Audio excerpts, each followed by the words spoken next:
Hi, and welcome to the Dance Dialogue here on Sing for Hope's Open Arts, where you get free access to arts and culture programming every day of the week. I'm your host, Kimberly Gianelli, and if you've been tuning in over these last few weeks, you have gotten to meet all different types of dancers, choreographers, and change makers in the dance industry. Well, we are back today with a very festive episode and taking a look at the Nutcracker, a timeless holiday tradition that is performed by dancers big and small all over the world. Today, we are looking at a production as the Brooklyn Ballet presents the Brooklyn Nutcracker with a very unique approach, championing an incredibly diverse cast that is New York's only inclusive and culturally authentic production that offers audiences a look at many different dance disciplines on the same stage, from ballet to hip hop, flamenco to Native American hoop dance, traditional Chinese silk dance, African dance, and so much more. In a few minutes, we will sit down with the founder of the Brooklyn Ballet and creator of the Brooklyn Nutcracker, Lynn Parkerson, who is just days away from bringing their 2021 season to the King's Theater in Flatbush, Brooklyn this weekend. But first, here is a quick word from our sponsor.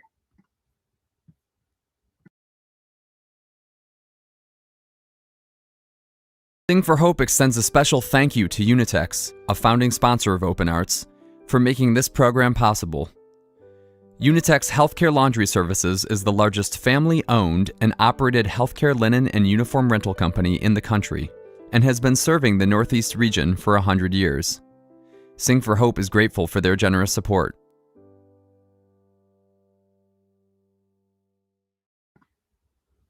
And we are back, and I'm so excited to welcome Lynn to the show.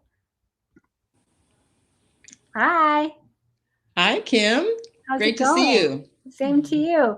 You're just a couple of days away from showtime. How are you feeling? How's it going? We're feeling pretty good. We always hate to be a little bit too overconfident, but things are going well. We're fixing lots of things that we're noticing and costume switcheroos and the things that typically happen right before a performance when you have so many moving parts. But we're good. How many dancers are in the production this year? It's like 90 dancers. That's great. That includes the children too. Yeah. So last year, obviously, was a little bit of a unique year, right? You guys didn't get to go into the Kings and do your full production. How does it feel to be like back in full business this year? It's pretty great, actually. It took a moment to kind of really remember what it takes to do all this. And since also it was a bit of a late start because you kind of didn't know, are we going to do it? Are we not going to do it? Where? Who's open? Who's giving performances? So, it took a moment to get going. But then once we decided, we had to really rev it up. And it does seem as if dancers and families are so ready to do something. So that is really helpful. Yeah. Good. So the Nutcracker, it's been performed by every major company all over the world, but there's something really different about yours. What made you take something so traditional and add so many unconventional elements to it? Well, it stems from the reason I started Brooklyn Ballet. I come to a community, I'm living in a community that doesn't have a ballet company. We're in New York City that has two of the major international companies in the world. Why on earth would you start another ballet company? And for me, it was to really to reflect our community and to also expand the notion of ballet and what stimulates us to create dances and who gets to create dances and who gets to collaborate with the ballet company and how do dancers from different styles come together and how do we communicate and create new vocabulary from just being in the same space with each other. And that just, the interest just kept, growing. And when I started the ballet company, I, at the get-go, thought about having the Brooklyn Nutcracker. It seemed like something that every ballet company, almost every ballet company needs to do and wants to do. It is the ballet that everybody knows in this country. It's the entree point for so many students to get inspired, to become dancers, to train.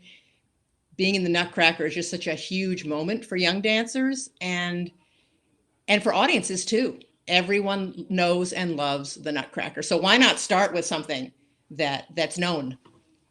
So do you think that you are in getting new audiences then as a result of that, you know, because Brooklyn is such a melting pot of cultures, and children and families can come and see dancers that look like them. Do you think that audiences are more open to now coming to the ballet? Well, they're certainly open to coming to the Brooklyn Ballet, and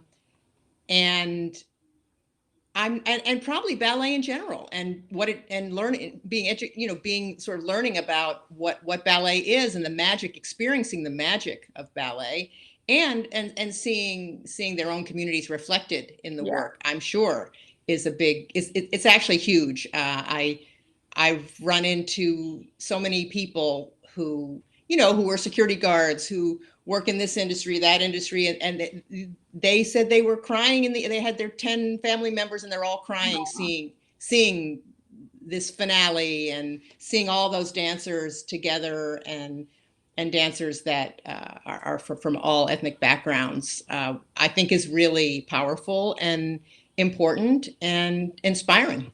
And needed today more than ever, right? To make everyone feel that this is an inclusive, representative, show that welcomes everyone. And like I said earlier, you have so many different dance disciplines living on the same stage, interacting with one another. So the first clip I want to show is the very, very top of the show, where we get to meet our Drosselmeyer. And he is certainly an unconventional Drosselmeyer, because he's actually doing hip hop technique, pop and lock, correct? Yes. And his movements are very sharp and static, and but then he'll move into smooth movements, the way he isolates his body, and that is kind of the exact opposite of what the eye sees when they see ballet lines. So right off the gate, you start the production with something that is shifting focus completely from what people expect. I also understand that the dancer Mike is one of the collaborators in the show. Did he sort of come up with a character of that he plays in this? Did he have a big part in kind of defining what that character is for this production? Most definitely, and he was really the first. Him and a ballerina. That was the first dance that we did, was the mechanical doll dance, and just the first rehearsal. Just he works anyway with characters, and the idea, he didn't know Drosselmeyer. He didn't really know that character, but when we were talking, he was imagining that character as an Einstein kind of character who's inventing things, and like a Dr. Coppelius or something, in that direction, Pinocchio, and that kind of character. And so that's where he started with, and then as he became to know the production and the story, then he just grew into that, and keeps adding. It just keeps evolving Yeah. his character. Mm-hmm. All right. Well, let's show his opening sequence from that. I think that'll be fun to take a look at. So let's check it out.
I also love that he's juxtaposed against these kids who are dressed in completely traditional dresses, right? So that's really cool. But I noticed that his costume seems to be motion activated. Yes, yes. And some of the tutus in the production also have that same technology. How did that happen? I mean, that's obviously a very unique take on the tutu and a ballet costume. Did you collaborate with a, an artist or a designer to do something like that? Yeah, we collaborated with a makerspace, which is located pretty close to Brooklyn Ballet Studio. It's called New York City Resistor, and I got introduced to them. Actually, we were looking for some people to do another kind of motion tracking piece that we did in one of our annual seasons, and so we just emailed. I emailed someone in our adult class who I knew taught at Polytech, taught robotics, and then she put it out to her community.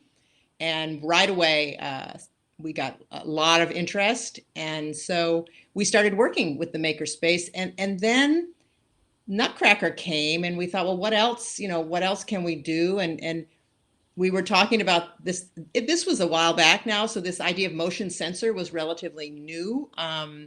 This might have been in 2014, maybe. So they had ways to, and they were interested in enhancing some of the movement with the shirt. So when he contracts a muscle or something, it will light up. So he's able to kind of visualize his movement more by wearing the shirt. And then later on in the ballet, the snowflake tutus, there was the idea of when they're moving a lot, the lights are very activated, and then when they stand still, the technologist has a sort of a snowflake falling effect. So then the lights dim and eventually don't react. So it also kind of goes a little bit with the intensity of it makes the dynamics of the choreography a little Sure. more extreme. This may be a silly question, but how do you care for them? Do you have to charge them? Yes, they Yeah. involve USB cords and batteries, and the batteries have to be built into the Wow. costumes, into their pockets. There's little, pouches here and there, and yeah. So the dancers need to learn how to do certain things, and there has to be someone in charge of that. There is Sure. someone in the production in charge of doing the batteries, making sure before every dancer goes on stage that it works. And Yep. then, at the beginning, since it was new, after every performance, wires would be broken. But they would have to come in an hour or two early and fix everything. So now, then we found a way to make them a little more stable. But it's still an extra piece of work because it's not it's not so stable. Sure. As we know, technology just isn't that stable. Yeah. But I think it's really cool. So, okay, so you have the motion activated costumes and you also have huge projections, right? What kind of like backdrops can audiences expect to see in the production? Well, our art director is Avram Finkelstein, and he's an artist with his work is in a lot of museums, and we've been collaborating for years and years. And he's a Brooklynite, and he was interested in the story of the old Brooklyn house transforming into, a natural landscape and snow, and the LED technology comes into the set design as well, somewhat into the projections, and then going into the subway and Flatbush Avenue and going into a contemporary Brooklyn and the different iconic scenes of Brooklyn. The Botanical Garden is the backdrop for the Waltz of the Flowers, and there's smoke behind the Arabian Dance, and so just every scene has a different. It's either a neighborhood or a place, or it's a particular framing of the piece. That the candy canes is this frenetic, black, red and white kaleidoscope happening behind the children who are dancing. So it's each scene flows into the next with these projections that, so you don't have just a still backdrop in back. Things are moving behind, and I think Abram does a really fantastic job of kind of balancing that with the people and the dancing in front, and so it feels like there's the right balance, that they're enhancing each other and not competing with each other. Yeah, of course. So the next piece I want to take a look at is actually my favorite part of the Nutcracker.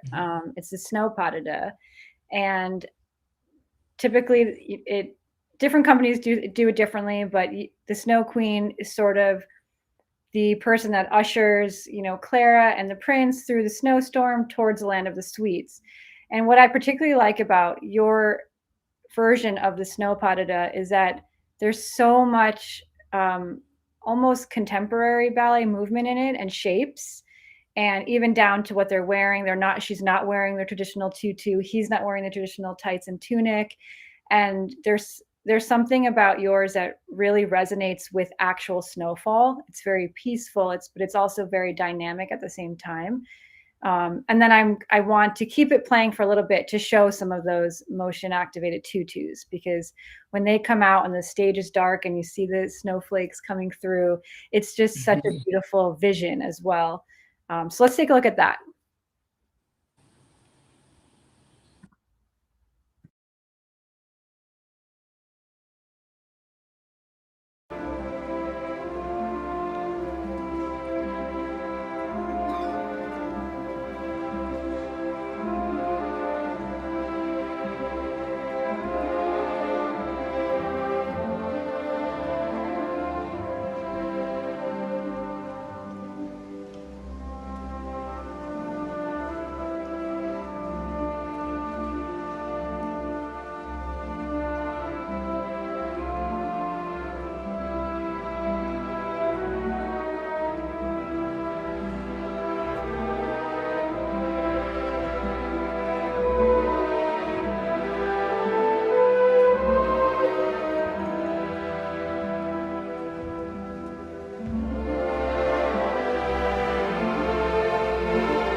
I don't want to give it all away.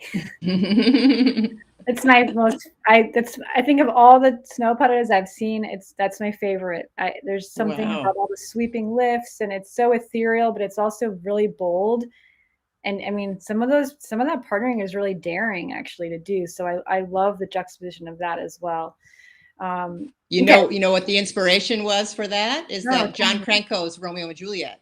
You know Have you what? ever seen the Stuttgart's Romeo and Juliet and the Yes, way? and I can totally see that influence. So Yeah, interesting. he just like went wild with the partnering, and we tried some of those very things, or in Yeah. our own kind of things. And Yeah, it's so unique and it's so beautiful. Okay, so that's kind of Act One, and you covered a lot of ground. You've introduced a lot of new styles and a lot of new dancers, but Act Two really is, I think, like the showstopper, because you do introduce so many different culturally authentic dances, and the top of Act Two really veers off the Tchaikovsky score a bit. In 2019 and in a few years prior to that, Act Two was opened with a Native American hoop dance by Nakota Lawrence. Sadly, he tragically passed away over the summer, but I know that he was a very celebrated dancer, and he was world champion multiple times over for his signature fusion of hip hop and traditional Native American hoop dance. And this year, it's really beautiful that his legacy will live on with a performance by his sister Shandine, who he trained and mentored in this signature style. So that is completely new, kind of dance discipline that we've never ever seen before in the Nutcracker. First of all, how did that even get on your radar, and how did you get the idea to bring it into the Nutcracker? well, actually, a journalist called me. Stephanie Woodard. I think you Mhm. know her, right? Yeah. She called me because she was doing an article about Nakota, Okay. and she knew that I worked with hip hop dancers, and so she had put some vocabulary in the article, and she was asking me, is it okay to say this? Is it okay to say that? Is freestyling? Is that what freestyling is? And so as we were talking, and she says, Lynn, you have to see this person. So she sent me videos of Nakota, and I was working on the kind of thinking about the Nutcracker at the time. We were working on it, and the Nutcracker has a hoop dance. It has a candy canes hoop dance, and I just thought, wouldn't it be fantastic? We were talking like, wouldn't it be fantastic if he came and performed his hoop dance? Somehow it relates because of the hoops, and I just thought about, how could we do that? And it could be kind of in between the first and second act, or I'm thinking of it now as the opening of the second act, as we move into a contemporary world. But then, of course, with the native hoop dancing, it's a very old and ancient tradition as well. So I think it really digs a little further, even beyond, our own time Yeah. here, but what was here even before there was Brooklyn. Oh, that's so cool. So I want to show his performance from 2019. And like I said, I know that he's no longer with us, but you are still going to be having this element in the show. What should audiences expect this year from Shandine? Yeah, she's not a hip hop dancer, but she is a contemporary dancer. So she's the way many young and native artists are doing now. They're taking their traditions and then kind of bringing them in line, or having them be influenced, or having them influence other dance forms, contemporary. Mhm. So she does other kinds of dancing. So she's bringing that. She's melding some dance forms, or bringing her traditional dance into another different, a somewhat different kind of a really contemporary designed costume, Cool. and movements that will be different than the native, but then bring both those styles together.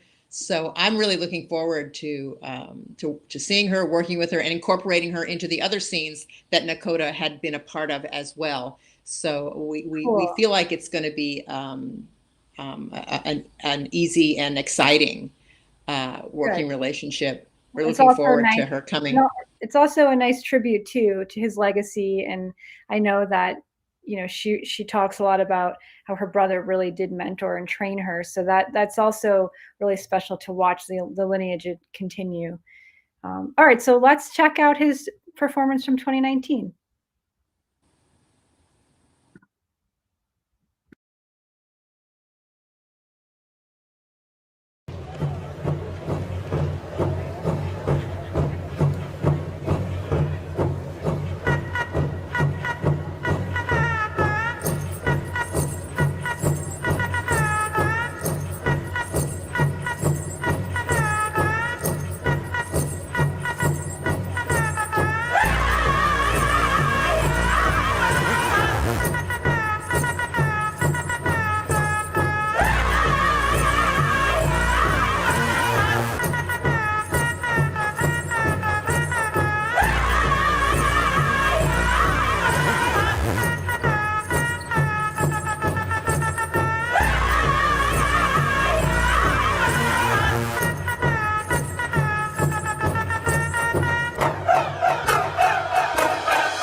I was reading about him actually, and when he makes the wings, that I didn't realize that that's actually his signature move. Like he created that, and he kind of became known for always making that shape in his dances. So that's really cool to have learned that, and then to see it again. I had the pleasure of seeing Nakota perform that solo, and I've seen a few different iterations of your production over the years now, and I understand that this year you have some new scenes. So what can audiences expect to see new this year? Yeah, we have two new scenes that I've been avoiding for some years. So I finally got excited about what they could be. So the battle scene, we're doing the battle scene, which is mice and soldiers. Yep. And people were sort of begging me not to do a battle scene because typically it's all those children, with their little rifles and things like that, which if you're a parent of one of those children, it's fantastic. But, sometimes you're just kind of waiting for that one to go by. I thought,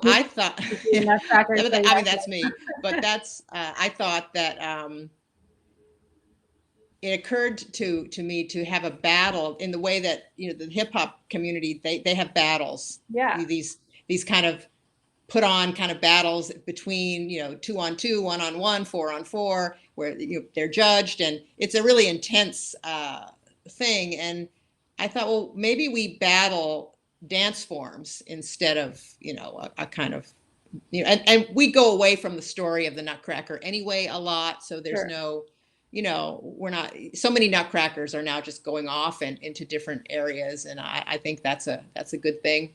So it's a ballet hip hop battle. The ballet dancers are the mice, and the soldiers are the hip hop dancers. And it's just been a huge joy to do because the dancers are all creating their movement. And, we have a departure point, and then they just go at it. So the dancers have just come up with all kinds of fun interactions with each other. And Mike Drosselmeyer, he kind of explained how sometimes these battles work, and everything is said. It's not an improvised battle the way it might be a freestyle battle. It's choreographed, and I think there's choreographed battles as well. But this one is choreographed. They call it. Is it a cipher? Don't they call it a cipher? Cipher is a name for being in a circle, and then one. And so we have some circle cipher formations. We have other kinds of formations. So we're just kind of exploring different ways to interact the two groups, and that's been really exciting because there's a lot of separate dances and they interact a little bit, but this one is totally integrated. The whole 10 minutes is just back and forth between the two dance styles, and it's very funny. There's a lot of comedy. The dancers are enjoying being really creepy and funny. So it's been a lot of fun. Yeah, cool. It's been a lot of fun. And then the other one is Mother Ginger. We wanted to involve more younger children. Anyway, we had been wanting to do that. And so the costume designer, her name is Hilla Shapira. She's new this year. She's come in to do these two new scenes. And she wanted to create a really sort of hipster, powerful Brooklyn mom, kind of character. Cool. So it's this huge dress, and it's instead of the typical drag interpretation of the Mother Ginger, it's a very tiny woman, but on top of a huge dress with the children, coming out, and we're calling them the Ginger Snaps. And so it's just a very visually arresting moment. Well, because it's this huge fuchsia dress. Oh, cool. Yeah. And I'm glad it was nice for the kids too, because the kids missed out last year. So to give them more to do and something new to do was probably really rewarding for them. Yeah. Yeah. To include more of the children. And of course it was a risk not knowing how things were going to go, but I'm still keeping my fingers crossed that everything's going to get pulled off. Well, so your show's a few days away. How can we see it? Well, it's at the King's Theater in Brooklyn, in Flatbush, Brooklyn. You can go to the King's Theater website and get tickets. You can go to Brooklyn Ballet's website and get tickets. It's this Saturday. It's Saturday, December 11th. So it's 6 days away, 7 days away, 6 days away now. It's at 2 p.m. on Saturday. There's a matinee. And then 7 p.m. There's an evening performance. Great. So, great. Okay. Well, I want to leave our viewers with one last thing. A very recognizable tune, the Marzipan, the Marzipan dance, which is also in Act 2, but yours has a very unique take on it. Talk us through this divertisement. Yeah, this was one of the very first dances I created, because I started with small dances, and I I wanted to contrast the Afro-Caribbean modern Afro-modern dance that I mean, we have a very big Caribbean community with incredible dancers in Brooklyn, and I wanted to contrast that with the ballet movement. So the I mean, at one point this is terribly, you know, un PC, but I was calling it like, you know, you have the very flirtatious, long leggy, spiky, you know, ballet dancers, and then the African dancers were very weighted and with a very loose torso, and the dancers, the ballet dancers, with a very just really complete contrast in terms of female moving the body. You know, two ways that the female dancer can move the body. So just really going extreme in both directions. You know, the marzipan dance is so, it's like a point class. It's you know, they never come off point, and practically, and the other dancers are really weighted into the ground. And then there is a little bit of, you know, they start to see each other, and there's a little bit of interaction and taking on the other shapes at a certain point in the dance. But it just it was just a lot of fun to do, because it's such a rhythmical piece anyway. The rhythm is typically not like a drumming rhythm, but the dancers are like the drums. They add an even stronger rhythmical element to the very light, but it's a very square rhythmical dance. So it works. It really works well for both styles, I think. Cool. Well, I'd love to close our show with that. So definitely go check out the Brooklyn Nutcracker this Saturday. King's Theater website has all the information on how to get tickets. Lynn, thank you so much for being here. Mayor this weekend, have great shows. And let's watch Marzipan to finish off. Thank you, Kim. Thank you. Have a happy holiday. You too.